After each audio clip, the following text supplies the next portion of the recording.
وہ گوشت اس کا بانٹا جائے گا, دوستوں کی فہرست میں. ایک قربت اور محبت پیدا کرتی ہے.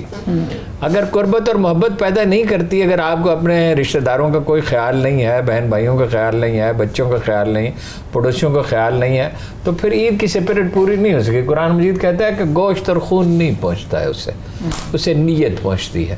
اور زندگی میں سب سے اہم چیز حسن نیت ہی ہے.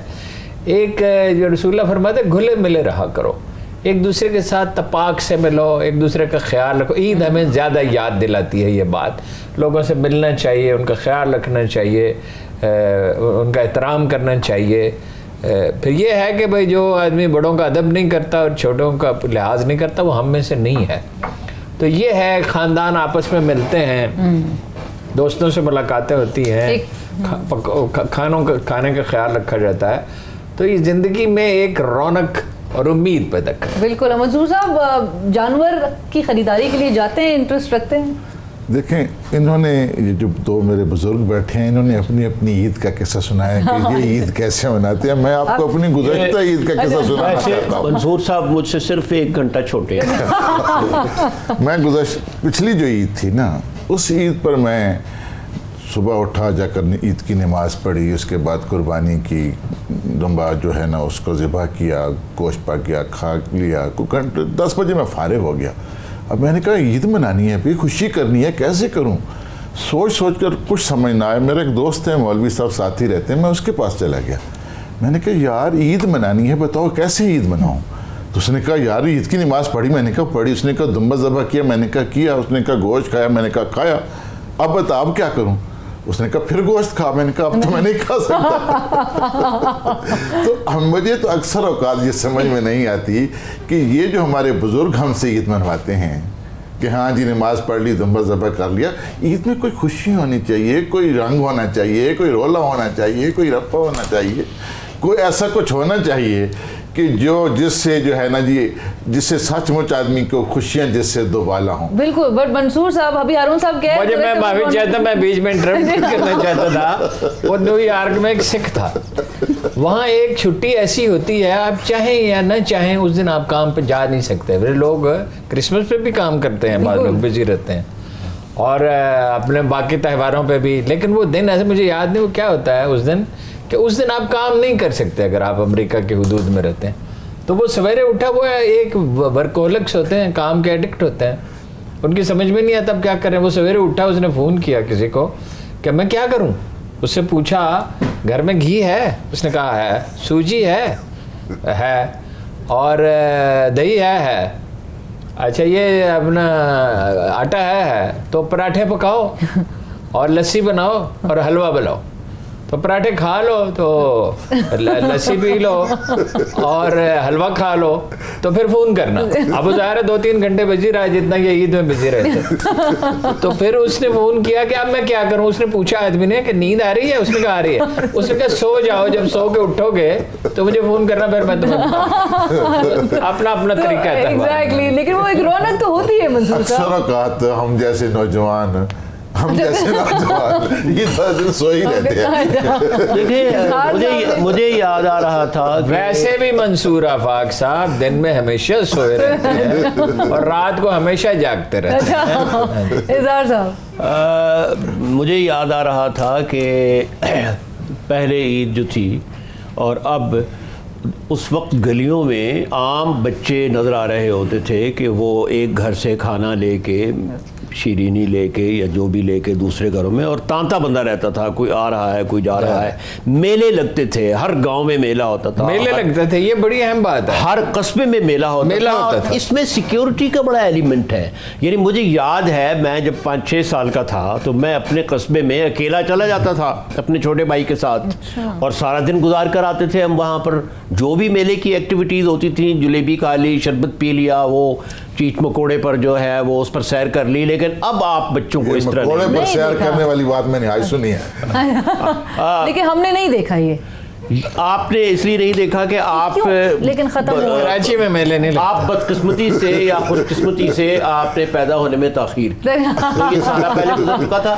اچھا, اب اس میں ایک اور فیکٹر ہے, وہ یہ کہ عید کے دن وہ لوگ بھی نماز پڑھتے ہیں جو پورا سال نماز نہیں پڑھتے. اچھا, ہم نے بزرگوں سے سنا ہے کہ عید 2-3 قسم کی نماز ہوتی ہے. ایک تو 5 وقتہ نمازی پڑھتے ہیں جیسے یہ ہمارے صلحاء اور صالحین بیٹھے اور دوسری ہوتی ہے آٹھی نماز یعنی ایک 7ویں 8ویں دن, اور ایک ہوتی ہے کاٹھی نماز یعنی جنازہ جب جا رہا ہو تو لوگ نماز پڑھتے ہیں کیونکہ وہ لکڑی کی چارپائی ہوتی ہے, اور 360 سال میں ایک دن. لیکن کچھ ایسے بھی ہوتے ہیں اللہ کے بندے کہ وہ اس دن بھی نہیں پڑھتے. ہم جب ڈھاکہ یونیورسٹی میں پڑھتے تھے تو ہمارے ایک دوست جب ہم عید پڑھ کر آتے تھے تو وہ ہمارا استقبال کرتے تھے کہ اگر میں بھی عید پڑھنے چلا جاتا تو تمہارا استقبال کون کرتا. ہارون صاحب ذکر فرما رہے تھے کہ غالب کا شعر میں نے ابھی ان کو سنایا تھا کہ عید اضحیٰ سر آغاز زمستان آمد. زمستان سردی کو کہتے ہیں کہ جاڑے کے شروع میں آ رہی ہے عید, وقت آراستن حجرہ و ایواں آمد.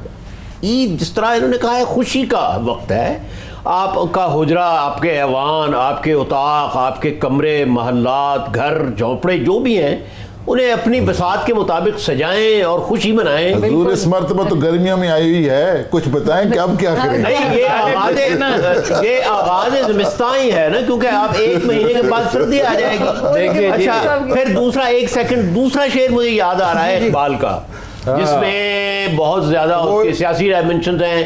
عید آزاداں شکوہ ملک و دین, عید محکومہ ہجوم مومنین. وہ تو عید الفطر کے لیے کہی تھی انہوں نے. چلیں جی, نہیں اس بات جاری رہے گی. ذکر نہیں ہے, عید تو عید ہی ہے. نہیں, آپ نے عید الفطر اور عید القربانی کو آپس میں ملا جلا دیا ہے. یہ جتنے کا مثال کے طور پر ہم لوگ تو گھروں میں شرط لگتی ہے کہ یہ اقبال کا شعر عید الفطر کے لیے نہیں, یہ صرف عید کے لیے ہے. آپ کی بات, اب آپ کہیں گے شرط لگانا غیر اسلامی. نہیں, غیر اسلامی ہے آپ کی نزدیک, مجھے پتہ ہے, لیکن میں صرف یہ کہنا چاہ رہا تھا کہ یہ جو مثال کے طور پر دونوں عیدیں ہیں یہ مختلف ہیں. جو ہم جو آپ کھا رہے تھے مٹھائی کی یا سیویاں پکانے کی, یہ کام صرف عید الفطر پر ہوتا ہے. عید جو ہے نا قربانی پر تو ہم اس گوشت کے ساتھ کھول چول کرتے ہیں. جو غریب گوشت نہیں کر سکتا تو آپ اس کو میٹھے سے بھی محروم کرنا چاہتے ہیں. بالکل. اسی کے ساتھ ایک بریک کی طرف جائیں گے, لیکن عید قرباں کا مقصد کیا ہے اس پہ بات ضرور ہوگی ایک بریک کے بعد.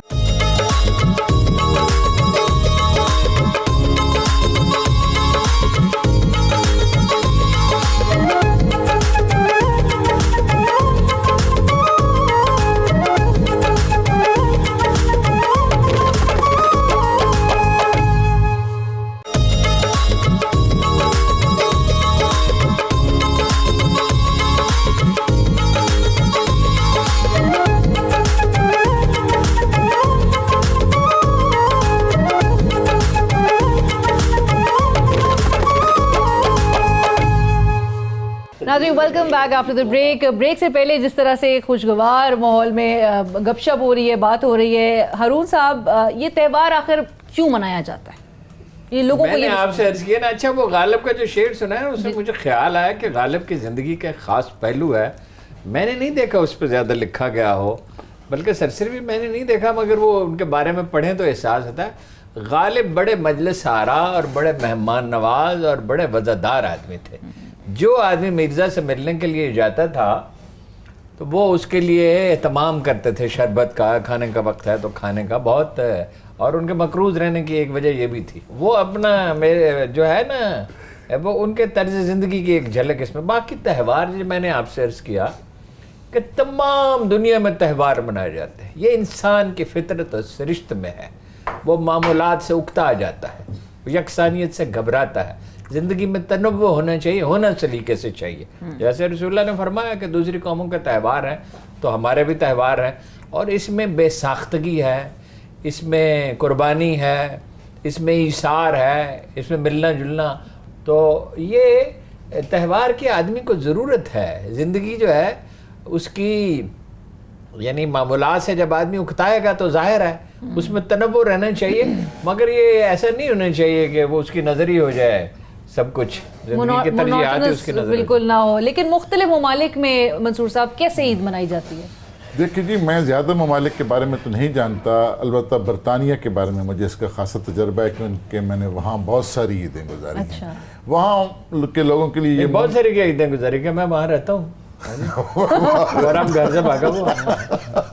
وہاں ہمارے لیے یہ ممکن نہیں ہے کہ ہم جو یہ نہ کہیے کہ یہ گھر سے بھاگے ہوئی ہیں، کیونکہ آج کل زرداری صاحب کو یہ بڑا ہے کہ یہ بھگائے گئے ہیں۔ وہاں یہ ممکن نہیں ہے کہ آپ جو ہے نا جی کوئی چیز خود ذبح کر سکیں گھر میں، تو وہاں تو ہم جو ہے نا جی وہ جو ذبح خانے ہوتے ہیں ان کو پہلے سے آرڈر دیتے ہیں اور وہ اتنا ہی گوشت تیار شدہ دے دیتے ہیں، یا دوسری صورت میں ہم دنیا بھر میں جہاں غریب لوگ ہوتے ہیں ان کو پیسے بھجوا دیتے ہیں کہ وہ وہاں عیدیں کر لیں۔ تو تمام یورپ میں تقریباً یہی طریقہ کار ہے۔ یہاں ایک دو باتوں کی طرف میں توجہ دلاؤں گا۔ ہمارا یہ تو چل رہا ہے لائٹ موڈ میں، کچھ چیزیں سنجیدہ بھی ہیں۔ ایک تو مجھے یہ سنجیدہ چیز یاد آ رہی ہے کہ خوشی کے لیے ضروری نہیں ہے کہ بہت بڑے بڑے پکوان ہوں، اور بہت حضرت علی رضی اللہ تعالیٰ عنہ عید کے دن جو کی روٹی کھا رہے تھے، اور اسی سے اقبال نے وہ کہا ہے مصرع کہ جہاں میں نان شعیر پر ہے مدار قوت حیدری، شعیر جو کو کہتے ہیں۔ تو یہ ضروری نہیں ہے کہ دولت کی نمائش کی جائے، خوشی تو کچے گھر میں اور عام کپڑوں میں بھی، اجلے کپڑوں میں بھی۔ حضور کی خوشی منانے کا طریقہ بھی بتا دیں ہمیں۔ جی طریقہ بتائیں گے آپ کو تو بہت اچھی طریقہ ہے۔ اچھا، دوسری بات میں یہ کہہ رہا تھا شگری کہ ہمیں کچھ اپنے گریبان میں بھی جھانکنا چاہیے۔ میں نے کچھ عیدیں عرب ممالک میں بھی عید اضحیٰ بنائی ہے، ایک دو ملکوں میں، ایک دو مواقع پر، کہ جتنی گندگی پاکستان میں ہم مچاتے ہیں، جتنی آلائشیں جس بے رحمی سے ہم ہر جگہ پھینکتے ہیں، جس طرح ہم نے بغیر کسی تخصیص اور بغیر کسی تمیز کے پورے شہر کو، پورے قصبے کو، تمام سڑکوں کو ہم بکری مویشیوں کی منڈی میں تبدیل کر دیتے ہیں، اس کے بارے میں بھی کچھ سوچنا چاہیے۔ اس سے بیماریاں بھی پھیلتی ہیں، اور پھر یہ ہے کہ ہم یہ کب تک کہیں گے کہ الطہور و شطر الایمان نصف الایمان، صفائی نصف ایمان ہے، ایمان کی شرط ہے، ہم کریں بھی تو کچھ۔ اور عید ایک بیرو میٹر ہے جس سے ہم یہ ماپ سکتے ہیں کہ ہم کتنے گندے ہیں یا کتنے صاف ہیں۔ نہیں، بالکل صحیح کہہ رہے ہیں، لیکن کیسے اویئرنیس کریٹ کی جائے؟ اویئرنیس اس سے یہ کریٹ کی جائے، جیسے دیکھیں یہاں کچھ آبادیاں ہیں، جیسے بحریہ ہے، ڈیفنس ہے، وہاں انہوں نے پابندی لگائی ہوئی ہے کہ ایک مخصوص جگہ کی ہوئی ہے، اس کے علاوہ آپ نہیں کاٹ سکتے۔ تو ہر بستی میں یہ کر سکتے ہیں؟ ہر بستی میں یہ کر سکتے ہیں، لیکن کریں تو صحیح۔ لیکن اب جو ہمارے ترقیاتی، یہ کہاں لکھا ہوا کہ اپنے گھر کے سامنے بکرا ذبح کرنا؟ حضور حکومت کا کام آپ ہم سے کیوں لینا چاہ رہے ہیں؟ یہ تو حکومت کو کہیں وہ کرے بھائی، نہیں لوگوں میں بھی یہ دیکھیں، حکومت میں اور آپ ہی ہیں نا، اور 22 کروڑ آدمیوں پر 22 کروڑ پولیس کے آدمی کس طرح وہ لگائے گی حکومت؟ کامن سینس کی بات ہے کہ آپ ایک کام صفائی سے کریں۔ حضور یہ جو ماڈرن دنیا ہے، ترقی یافتہ، انہوں نے آپ کا کیا خیال ہے کہ وہاں کروڑوں لوگ رکھے ہوئے ہیں، چند سپاہی ہوتے ہیں، قانون نافذ کیا جاتا ہے۔ یہ بہت دور چلی جائے گی بات کہ سپاہی کس قسم کا ہوتا ہے اور کس قسم کا ہوتا ہے، اس کو آپ فی الحال رہنے دیں۔ نہیں، اس کا صفائی کا تعلق اتنا حکومت سے جتنا ہے اس سے کہیں زیادہ عوامی شعور سے ہے، اور یہ بر صغیر کا مزاج ہے، اور افغانستان میں بھی میں نے دیکھا یہی ہے کہ صفائی کی کوئی پرواہ نہیں کی جاتی۔ سناتے ہم ایک دوسرے کو رہتے ہیں یہی کہ صفائی جو ہے وہ ایمان کی شرط ہے، اور صفائی آدھا ایمان ہے، لیکن اس میں کیا حرج ہے کہ بھائی اگر کہیں گنجائش ہے تو وہ گڑھا کھود کے اسے دفن کریں علائشوں کو، اگر یہ ایک راستہ ہو سکتا ہے تو اس میں تو کوئی حرج ہی نہیں ہے کہ بستی میں ایک مثلا ہمارا ہم میڈیا ٹاؤن میں رہتے ہیں، دو اس کے حصے ہیں اپنا شمالی اور جنوبی، اس میں ایک جگہ مختص کریں اور اس کو ٹھکانے لگانے کا بندوبست کریں، اور ہر بستی میں یہ ہو سکتا ہے، یہ بڑی اچھی تجویز ہے، ہر بستی میں یہ ہو سکتا ہے۔ اور یہ بھی ہو سکتا ہے جو برطانیہ میں ہے کہ مذبح خانے، کوئی اگر یہ گریجولی ہو سکتا ہے، ایک دن میں تو نہیں ہو سکتا، مذبح خانے میں ایک بکرا ذبح کر کے وہ آپ کو دے دیں، آپ اس کی ادائیگی کر دیں، اور اس کا گوشت بلکہ وہ کاٹ کے آپ بانٹ دیں، ایسے ادارے بن سکتے ہیں۔ مگر یہ تو سوچنے سے اور کرنے سے ہوتا ہے، اگر آپ سیریس ہوں گے تو راستے بھی نکل آئیں گے۔ حکومت کی بھی ذمہ داری ہے، حکومت کی ہم مانتے کب ہیں؟ قربانی، ہر چیز جو ہے نا وہ ایک اعتدال میں ہوتی ہے، افراط اور تفریط جو ہے اس سے بچنا چاہیے۔ ایسے گھر بھی نہیں ہونے چاہیے کہ جس میں ایک قربانی بھی نہ ہو، اور ایسے گھر بھی نہیں ہونے چاہیے کہ جس میں 5 قربانیاں ہو رہی ہیں۔ حضور ہر شخص پر قربانی فرض ہے، حضور کیا کر رہے ہیں آپ؟ قربانی فرض ہے ہی نہیں، قربانی سنت ہے۔ چلیں یہ لیکن ہر شخص کے لیے ہے. یہ بھی بڑا اس میں کچھ بڑے نہیں آپ یہ چاہتے ہیں کہ جو سنت ہے وہ کچھ لوگ جو ہے نا ادا کریں گھر کے اور باقی لوگ نہ کریں. یہ کو غریب بات کہہ دی ہے آپ نے. یہ مذہب کا کارڈ استعمال کر رہے ہیں. یہ مولانا فضل الرحمان مولانا بن رہے ہیں تو پہلے تو صرف وضاحت پوچھی ہے. مذہب کا کارڈ استعمال کر رہے ہیں. پچھلے سال ہمارے پاکستان کے علماء نے, مولوی حضرات نے یہ کہا کہ بھائی ہر گھر میں ہر شخص کی قربانی دینا ضروری نہیں ہے, ایک قربانی بھی کافی ہو سکتی ہے. لیکن حضور جس کی قربانی نہیں ہو رہی اس کا کیا قصور ہے؟ جس کو آپ کہہ رہے ہیں آپ قربانی نہ کریں, آپ یہ ثواب حاصل نہ کریں, اس پر میں آپ کہہ رہے ہیں نا کہ گھر میں سارے لوگ قربانی نہ کریں. وہ یہی کہہ رہے ہیں. اعتدال کی بات میں کر رہا ہوں. اعتدال کی بات یہ ہے کہ حلال پیسوں سے کریں. ابھی میں آپ کو دلچسپ بات بتاؤں منصور صاحب. اعتدال کی بات آپ کر رہے ہیں, وہ کیسے گوارا کریں میاں والی سے تشریح. دیکھیں جو ہم سے زیادہ معتدل کون ہو سکتا ہے؟ وہاں تو خواتین بھی میاں والی ہیں صاحب, میاں والی میں. اچھا نہیں ہے میاں والی میں خواتین؟ نہیں میاں والی ہے نا, مطلب میاں والی. اچھا میں نے کہا کہ کیا میاں ہوتا ہے تو میاں والی ہے. اچھا میں آپ کے جہاں جو خواتین ہوتی ہیں وہ بی بی والی ہوتی ہیں, جب بی بی وال ہوتی ہیں میاں وال نہیں منصور ہوتی. صاحب میرا اور آپ کا ایک ہی علاقہ ہے, میرا اور آپ کا ایک ہی علاقہ ہے, ایک ہی حلوہ پکتا ہے ہمارے یہاں. ہم اسے کھڈی حلوہ کہتے ہیں, آپ باغیہ حلوہ کہتے ہیں. آپ نے صرف یہ کیا ہے کہ تخت لاہور سے رہائی حاصل کر کے تخت ملتان کے نیچے چلے گئے. نہیں 14 ملتان کیا تخت ملتان, وہ غریبوں کو کیوں آپ اتنا اٹھا رہے ہیں؟ ابھی تک تو وہ خود مظلوم ہے. اچھا اب یہ جو ایک مسلمانوں کا رہتا ہے فار ایسٹ میں, ملائیشیا اور انڈونیشیا میں, آپ کو پتا ہے یہ لوگ تو حج کا وہاں اتنا کلچر ہے کہ رشتہ کرنے جاتے ہیں تو آدمی کا پوچھتے ہیں اس نے حج کیا یا نہیں. اور سب سے زیادہ نوجوان حاجی حرم میں اگر آپ جائیں تو انڈونیشیا اور ملائیشیا سے ہیں, اور بڑی یکسوئی سے اور بڑے نظم سے آرگنائزڈ. میں نے یہ کہا تھا کہ مجھے باغ میں خرگوش نظر آیا ہے, تو ماں نے کہا کہ وہم ہوگا, تو بچے نے کہا کہ کیا وہم سفید رنگ کا ہوتا ہے اور اس کے 4 ٹانگیں ہوتی ہیں؟ دوسرے کو بولنے دینا بھی ثواب کا کام ہے. اظہار صاحب آپ کی جانب سے ایک بریک ہم شامل کریں گے, چھوٹی سی ایک بریک میں جاتے جی. بریک کے بعد اس سلسلے کو آگے بڑھائیں گے.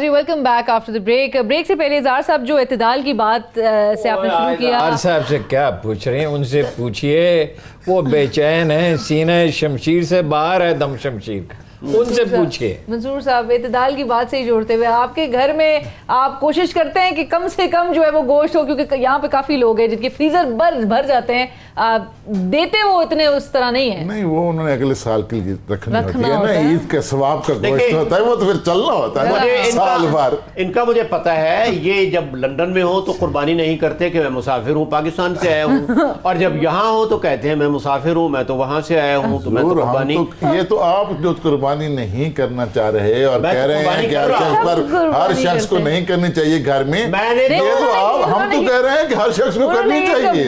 ہم تو کیسے قربانی سے باز آ سکتے ہیں؟ میں نے یہ نہیں کہا کہ قربانی نہیں کرنی چاہیے, میں نے کل بکرا خریدا ہے, اس کی قیمت میں آپ کو نہیں بتانا چاہتا. لیکن پرائسز اظہار صاحب اس پہ آئے, اتنی قیمتیں آگ لگی ہیں, پرائسز اتنی زیادہ ہو چکی ہیں کیونکہ ڈیمانسٹریشن افیکٹ ہے. دیکھیں ہم مسلمان جو ہیں, ہم نے یہ سمجھا ہے قربانی پیسہ ہوگا, اپنی قربانی ہو جاتی ہے, اتنی مہنگی ہے. بالکل جی جی پیسہ ہوگا. نہیں تسی بولو, بولو جی جی. کہ ایک کلچر ہمارے ہاں بدقسمتی سے یہ رونما ہو گیا ہے, جو جیسے پہلے ہوتا تھا نا کہ پریسٹ کو خوش کرتے تھے تو وہ جنت کے ہاں ٹکٹ دے دیتا تھا. ہمارے ہاں اب ہر چیز پیسے سے. اب اگر یہی پولیس سے پیسے سے کیا تعلق ہے حضور؟ بات تو کرنے آپ مولوی کے اوپر آ رہے ہیں, غریب کے اوپر. میں نہیں آ رہا, پہلے غریب ہے ہمارا مولوی. میں یہ کہہ رہا ہوں کہ اگر یہ سسٹم ہوتا کہ جو ہر سال عمرہ کرتا ہے، جو 5 کروڑ کا 5 لاکھ کا بیل ذبح کرتا ہے، جو 1 لاکھ کا بکرا ذبح کرتا ہے، تو صرف اسی کی بخشش ہوگی؟ ایسا نہیں ہے، خدا کے ہاں ایسا نہیں ہے. خدا قیمت بھی نہیں دیکھتا، اور خدا جس طرح فرمایا ہے انہوں نے کہ قرآن شریف میں ہے کہ اس کو خون کی اور گوشت کی ضرورت نہیں ہے، وہ جذبہ اور نیت دیکھتا ہے. تو ہمارے ہاں ایک ڈیمانسٹریشن ایفیکٹ، ایک نمود نمائش، بہت سے لوگ ایسے ہیں بکرا کیوں خرید رہے ہیں، وہ کہتے ہیں کہ یار وہ بس بکرا خریدنا ہے، وہ گھر والے کہتے ہیں کہ جی لوگ کہیں گے کہ ہم نے نہیں خریدا. تو ہمارے ہاں یہ نمائش بھی آ گئی ہے. کوئی ایک اچھی بات کر رہا ہے تو آپ اس کو نمائش میں ڈال کر تو اس کا وہ ثواب بھی ختم کرنے کی کوشش کر رہے ہیں. اگر کسی نے عید کرنی ہے، وہ بکرا لے آیا ہے، اس نے اس کو دھویا نہلایا ہے، اس پر رنگ لگایا ہے، اسے خوبصورت کیا ہے، وہ تو بالکل ٹھیک ہے، لیکن آپ کیا پریشانی ہے؟ 5 لاکھ میں بکرا آپ نہ خریدیں. دیکھیں میری ایک بات سنیں، 5 لاکھ ایک سیکنڈ علینا، میں آپ کو ایک بات بتا دوں کہ آپ کہیں یہ تو نہیں سمجھ رہے ہیں کہ منصور آفاق صاحب سنجیدہ ہیں؟ بیچ میں کہیں آپ یہ تو نہیں سمجھ رہے ہیں کہ منصور آفاق صاحب سنجیدہ ہیں؟ منصور آفاق صاحب کا مزاج جو ہے نا وہ سنجیدہ لگتا ہی نہیں ہے. میں بالکل الحمدللہ سنجیدہ آدمی ہوں. سنجیدہ کے ساتھ آدمی تو لگتا ہی نہیں. کب سے چلیں جی، یہ دیکھیں جی، میں غیر سنجیدہ ہو گیا اور آپ سنجیدہ ہو گئے. آپ سنجیدہ خان محتاط ہو گئے، ٹھیک ہو گیا. سنجیدہ خان محتاط کے بارے میں ایک لطیفہ آپ کو سنانا ہے، لیکن اس پروگرام میں مناسب نہیں ہے. میں ہارون صاحب کی طرف معاملہ چھیڑتا ہوں، کیونکہ معاملہ ایسا نہ ہو کہ کہیں وہ لطیفہ سنانا ہی پڑ جائے. یہ ہارون صاحب وہ جو بیچ میں ذکر منصور صاحب نے بھی کیا تھا کہ جانوروں کو خیال رکھنا، سجانا، ایک وہ جو روایت تھی جو سجایا جاتا تھا، رنگ کیا جاتا تھا، اور ابھی تو وہ شو روم کا بھی ذکر ہو رہا ہے کہ جی بکرا شاید شو روم میں جاتا ہے، دھل کے آ جاتا ہے. اچھی بات ہے. دیکھیے سجانا جو ہے اس میں تو کوئی حرج نہیں ہے، مطلب یہ تو ایک تپاک کا مظہر ہے. رنگ لگایا جا رہا ہے، مہندی لگائی جا رہی ہے، گھمایا پھرایا جا رہا ہے، ایک مسرت کا اظہار کیا جا رہا ہے. لیکن وہ اس بکرے کی اصل میں تو عید ہو رہی ہے. انہوں نے دوسری بات کی نا، انہوں نے یہ کہا کہ نمائش کے لیے، دکھاوے کے لیے، یعنی ریاکاری کے لیے 1 لاکھ 2 لاکھ کا بکرا خریدنا، محلے والوں پہ روب ڈالنا. امام شافعی گئے ان سے ملنے کے لیے امام مالک سے، تو انہوں نے دیکھا کہ بہت جانور کھڑے ہیں اور بہت ڈھیر لگا ہوا ہے چیزوں کا، اونٹ ہیں، گھوڑے ہیں. تو وہ کچھ پریشان سے ہوئے. تو امام مالک نے کہا کہ شافعی تم نے یہ سب کچھ دیکھا اور تمہیں یہ خیال ہوا کہ مجھے دنیا سے محبت ہو گئی اور اس پر تمہاری آنکھوں میں نمی آ گئی. تو انہوں نے کہا کہ ہاں مجھے یہ خیال میرے دل میں پیدا ہوا. انہوں نے کہا یہ اتنے گھوڑے ہیں اور اتنے اونٹ ہیں اور یہ 10,000 اشرفیاں ہیں جن کی زکوٰۃ ادا کی جا چکی ہے، یہ سب تمہارا ہے، جو کچھ اس گھر میں پڑا ہوا ہے. پھر کہا کہ خراسان سے دمشق تک تحائف چلے آتے ہیں، یعنی یہ نہیں ہے کہ میں کوئی یہ سب چیزیں جمع کر رہا ہوں، یہ تم لے جاؤ. جب وہ مکہ کے قریب پہنچے، مکہ میں آپ کی رہائش تھی، تو ان کی والدہ محترمہ نے کہا عربوں کا قرینہ یہ تھا کہ وہ شہر کے باہر ٹھہر جاتے تھے، نہا دھو کے تیار ہو کے آسودہ ہو کے جاتے تھے تاکہ تازہ دم ہو، لوگوں سے ملے. تو انہوں نے کہا شافعی اب تم یہ سب کچھ لے کر شہر میں جاؤ گے اور رشتہ داروں پہ اور محلے والوں پہ اور دوستوں پہ روب ڈالو گے؟ تو انہوں نے کہا میں کیا کروں؟ انہوں نے کہا بانٹ دو. انہوں نے ہر چیز بانٹ دی، اعلان کیا جس کو سواری چاہیے وہ لے جائے، جس کو اونٹ چاہیے وہ لے جائے، اور روپیہ بھی بانٹ دیا. تو جب وہ وہاں قیام فرما ہوئے تو کچھ دن میں ان کا پیغام پہنچا امام مالک کا کہ شافعی تم نے بہت اچھا کیا، تم نے بہت اچھا کیا، اتنے ہی اونٹ، اتنے ہی گھوڑے اور اتنی ہی اشرفیاں رکھی ہیں، جب تم آؤ گے تو تمہیں دے دیں گے. دیکھیے نمائش اور ریاکاری اور چیز ہے، اور ایک تپاک اور وزاداری اور ایک مسرت کا اظہار اور چیز ہے. میرا خیال ہے وہ یہ کہنے کو اظہار الحق صاحب کا زور اس پہ ہے کہ ریاکاری نہ کریں. اللہ جو ہے وہ دیکھتا ہے، وہ دلوں کا حال جانتا ہے. بالکل نیت، تو اس پہ کوئی دوسری بات وہ تو نماز بھی ریاکاری پر دوسری بات دکھانے کے لیے ہو تو وہ بھی ریاکاری. دوسری بات یہ ہے کہ یہ ہم کہتے ہیں اور بالکل صحیح کہتے ہیں کہ غریبوں کو گوشت دینا چاہیے تاکہ ان کی عید ہو، لیکن غریبوں کا دل بھی رکھنا چاہیے. اگر آپ 1 لاکھ کا بکرا ان کے سامنے خریدیں گے، 5 لاکھ کا آپ گائے خریدیں گے، تو آپ ان کے دل کو مجروح کر رہے ہیں، آپ ان میں احساس محرومی جو ہے اس کو اجاگر کر رہے ہیں. تو ہر چیز احتیاط اس میں اعتدال میں ہونی چاہیے. شادی بیاہ کے موقعوں پہ بھی اتنا پیسہ خرچ کیا جاتا ہے. اس موضوع پر تو آتے ہی نہیں کہ وہ جو 5 لاکھ ہے یا 1 لاکھ ہے، کیا وہ حلال کا ہے کیونکہ حرام کے پیسے سے تو ہوتی نہیں وہ تو قربانی، understood ہے، وہ تو لیکن basic اس بات پر آتے نہیں ہیں کہ لوگوں کو بتائیں نہیں، اس پہ تو کوئی آپ سے اختلاف نہیں، تو لوگوں کو بتائیں کہ بھئی جو عید کی ہے تم نے غور کر لو پہلے کہ کیا یہ حلال کا پیسہ تھا، بالکل صحیح، اور اگر حلال کا نہیں تھا تو تم لوگوں کی عید نہیں تو ہوئی۔ یہ مطلب وہ خود احتسابی یا وہ سیلف ریئلائزیشن بھی یہ لوگوں میں بھی یہ ہونا، بتانے کا عمل ہے لوگوں کو کہ ہاں بھئی غور کرو کہ یہ پیسہ کہاں سے آیا تھا، کہیں اس میں کوئی حرام کا پیسہ شامل تو تھا یا نہیں تھا، اور پھر سود کا پیسہ بھی اس میں شامل ہوتا ہے۔ ہمارے تو بینکوں میں سودی نظام ہے، پتہ نہیں کس کی عید ہوتی ہے اور کس کی نہیں ہوتی، اللہ جانتا ہے۔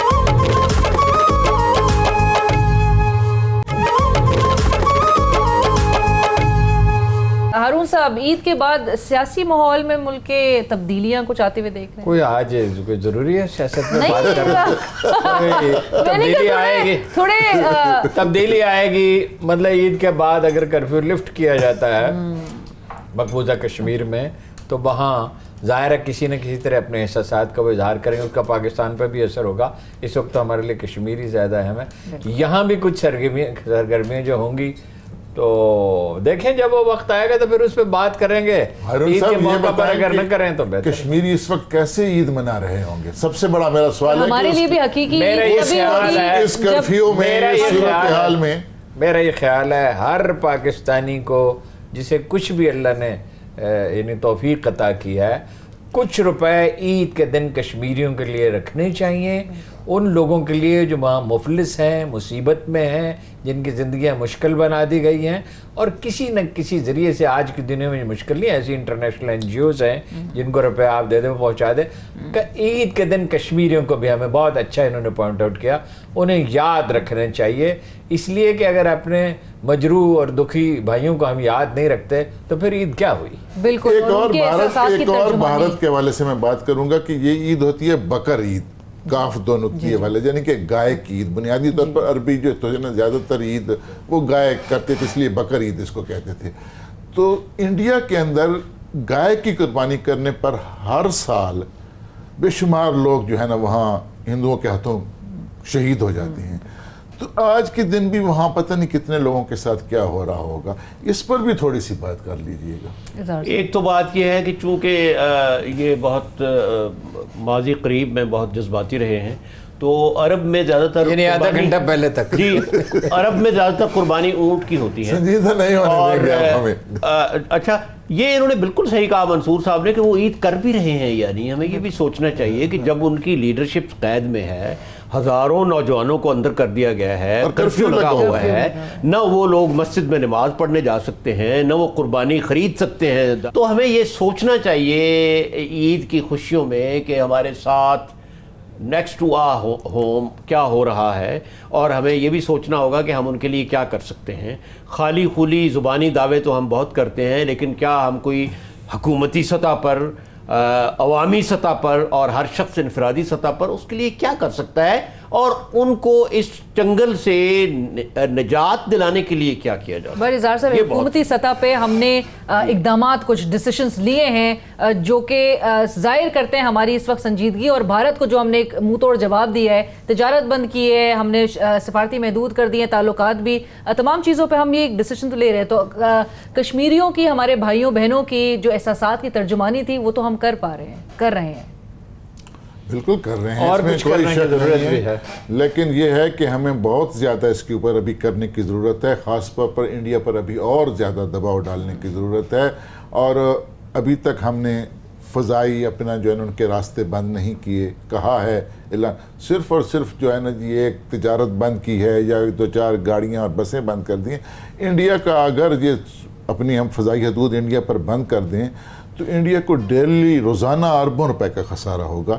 اس طرح کے جب تک کام گورنمنٹ آف پاکستان نہیں کرے گی تو اس وقت تک 1.5 ارب روپے روزانہ اس وقت تک صحیح دباؤ نہیں پڑے گا۔ اور بھی بہت ساری باتیں ہیں کہ جو ابھی حکومت کو کرنی ہے۔ بالکل۔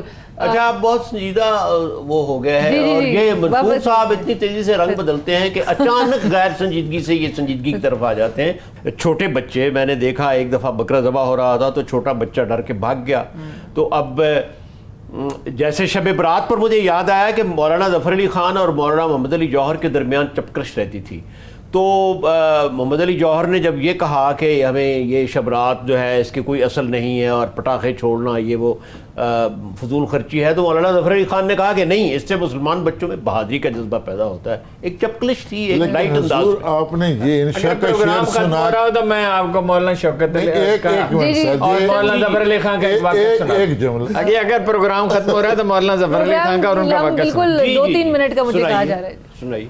وہ انہوں نے کہا نا کہ چپکلش رہتی تھی ان کی. مولانا شوکت علی کے بارے میں بھی مولانا ظفر علی خان لکھتے ہیں، یہ بڑے باغ و بہار لوگ تھے، ایک دوسرے کے ساتھ مل کے چلتے بھی تھے، اور ایک بے ساختگی اور آج کی طرح یبوست نہیں تھی، نکتہ آفرینی بہت تھی. تو وہ اس زمانے میں رواج یہ تھا، نئے نئے جہاز تھے، چھوٹے جہاز تھے اور وہ زیادہ وزن نہیں اٹھا سکتے تھے، تو ایک وزن مقرر کر دیا گیا تھا کہ 150 پاؤنڈ اگر ایک آدمی کا وزن ہے، 120 پاؤنڈ ہے، تو وہ اتنے ٹکٹ دے گا، یعنی 50 روپے میں. اتنے اس سے زیادہ تو ٹکٹ اس زمانے میں ہو ہی نہیں سکتا تھا. 50 روپے وہ دے گا. لیکن اگر زیادہ ہو، بہت فربا آدمی ہو، تو وہ پھر اس پہ کچھ زیادہ پیسے اسے دینے پڑیں گے. تو مولانا شوکت علی جو تھے، مولانا محمد علی جوہر کے بھائی، تو وہ بہت لمبے تڑنگے موٹے تازے آدمی تھے. وہ تو تحریک خلافت کے ایک جلسے میں لوگوں نے جب کہا، جب وہ ختم ہو رہی تھی اور ایک انتشار تھا کہ ہم تحریک کے لیڈروں کو بھاگنے نہیں دیں گے، تو انہوں نے کہا مجھے کیا سناتے ہو، میں تو بھاگ سکتا ہی نہیں. تو وہ مولانا شوکت علی نے سفر کیا تو انہیں زائد پیسے ادا کرنے پڑے. اس پہ مولانا ظفر علی خان نے لکھا، یہ ثابت ہو گیا کہ مولانا شوکت علی میں انسان صرف 120 پاؤنڈ ہے، باقی سامان ہے. باقی سامان ہے. آخر کا ایک سوال، یہ جو کھالوں پہ اتنی لڑائی جھگڑے ہو رہے ہوتے ہیں، اس میں سیاسی جبر بھی رہا ہے. کراچی میں جو کچھ ہوتا رہا ہے سب کو پتہ ہے کہ کھالیں کس طرح جمع کی جاتی تھی، چھین لی جاتی تھی، اور اس میں مذہب کے نام پر استحصال بھی ہے. یعنی یہ ایک پروفیشن بن گیا ہے کہ چندہ جو ہے وہ جمع کیا جائے اور لوگوں سے کھالیں لی جائیں، اور پھر یہ طلبہ کے نام پر جو مالکان ہیں مدرسہ کے، وہ خود ایک اچھی زندگی گزارتے ہیں. کس کو پتہ ہے، who cares and who bothers and who knows کہ طلبہ کو کیا مل رہا ہے، کچھ مل بھی رہا ہے یا نہیں. یا نکتہ تو پھر یہی ہے نا اظہار صاحب کہ ذرا سوچ سمجھ کے دینی چاہیے. ملا قوت جیسے ادارے بھی ہیں، دی فاؤنڈیشن بھی ہے، شوکت خانم بھی ہے، ایسے بہت تعلیمی ادارے، غزالی فاؤنڈیشن ہے، ریڈ کا فاؤنڈیشن ہے، اور ہیں تعمیر ملت فاؤنڈیشن. وہ تھوڑا سا پتہ کر لیں، اپنا ذرا اطمینان کریں کہ کیا یہ روپیہ جو ہے وہ اللہ کی مخلوق پہ، ضرورت مندوں پہ خرچ ہونے والا ہے، یوں ہی اٹھا کے نہ دیتے کسی. لیکن آپ اس گوشت کے بارے میں کوئی بات نہیں کر رہے. کھال کے بارے میں تو آپ بڑے پریشان ہیں. وہ جو اللہ کے راستے کے لیے آپ نے، اللہ کے راستے میں آپ نے جو قربانی کی ہے، وہ آپ کس کو دے رہے ہیں؟ اپنے فریج میں رکھ رہے ہیں، لوگوں کو دے رہے ہیں، غریبوں کو دے رہے ہیں، یا نہیں دے رہے؟ اور میرا خیال ہے کہ ہم تو جس کا فریج بھی کھولتے ہیں گوشت سے بھرا ہوا ہوتا ہے. اچھا منصور صاحب، آپ لوگوں کے فریج کیوں کھولتے ہیں؟ کہہ رہے ہیں کہ میں جس کا بھی ہم فریج کھولتے ہیں، تو یہ تو بڑی آج صبح ان کا فریج کھول کر دیکھا، خالی تھا. منصور صاحب آپ پکڑے گئے ہیں، لیکن بہت شکریہ ہمیں جوائن کرنے کے لیے. اسی کے ساتھ ہی ہمیں اجازت دیجیے. اللہ حافظ.